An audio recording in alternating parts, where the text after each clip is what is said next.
ururka ra'iislayaasha midnimo ay ku midoobeen ra'iislayaasha kala duwan ee magaalada Hargeysa ayaa waxay adeeg timo-xiris u sameeyeen caruurta ku jirta xarunta agoomaha ee magaalada Hargeysa. Caruurtan oo aad u tiro badan isla markaasna u baahan in loo qabto adeegyo kala duwan ayaa waxa ururkani u sameeyay adeeg timo-xiris iyadoo ay nagu soo fooladahay munaasabada ciida. Waxa halkaasi ka hadlay gudoomiyaha ururka midnimo Deeq Daahir Faarax waxaanu sheegay in ay si mutadawacnimo ah ay ugu adeegeen caruurta ku jirta xarunta agoomaha ee magaalada Hargeysa. waxaan ururka ra'iislayaasha Jamhuuriyadda Soomaaliya ugu talagalay waxaan sidii tabaruc waxaan ugu bixinaa 3 xarumood oo caasimadda Hargeysa ku yaalo dadka baahiyaha gaarka ah waxaan qaba sida agoomaha dermatiifka caasimadda Hargeysa dhakhtarka dhimirka taas aan qacan weyn ka geysano maalmaha ciida iyo maalmaha kale bish aan bilowba maalin aan tagno bishii maalin waxaan filayaa ururka ra'iislayaasha wuxuu qabtaa sanadkii 1200 oo qof ay tabaruc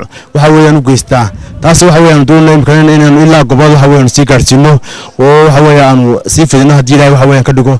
waxa halkaasi ka hadlay agaasime ku-xigeenka xarunta agoomaha magaalada Hargeysa Saxardiid Maxamed Jaamac waxaanu mahadnaqay ururka midnimo. waxaan maanta halkan uga mahadcelinayaa ururka midnimo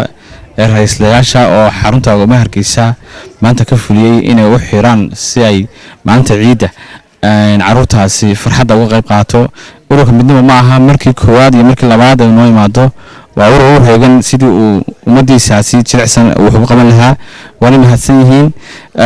waan arkaysaa inta qof ama inta meelaha jilicsan uu soo maray oo ah meelaha aad iyo aad ugu baahan in wax lagu qabto waana ku mahadsan yihiin ururka midnimo. waxaan leeyahay taaniyo noqoni caasimadda gobolada kalena hadii ilaahay raadin gaarsiisan iyo dadka aad u baahan in iyaguna loo xiro maanta ciida.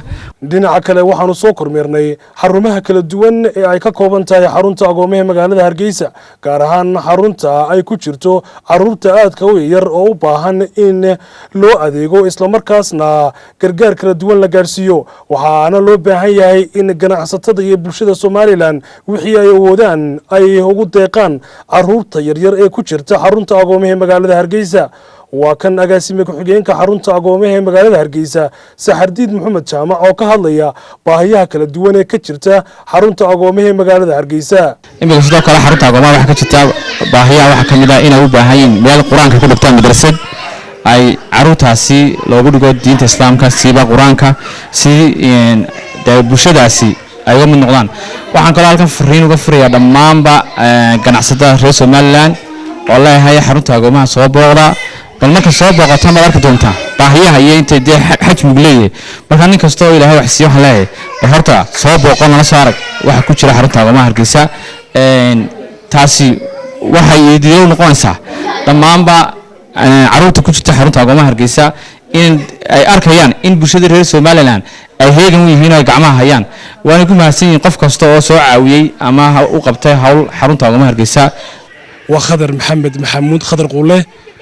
يا صور قاضي عبد عمر جبريل تلفزيون كقرن كسوماليلاند مقالة هرقيسة.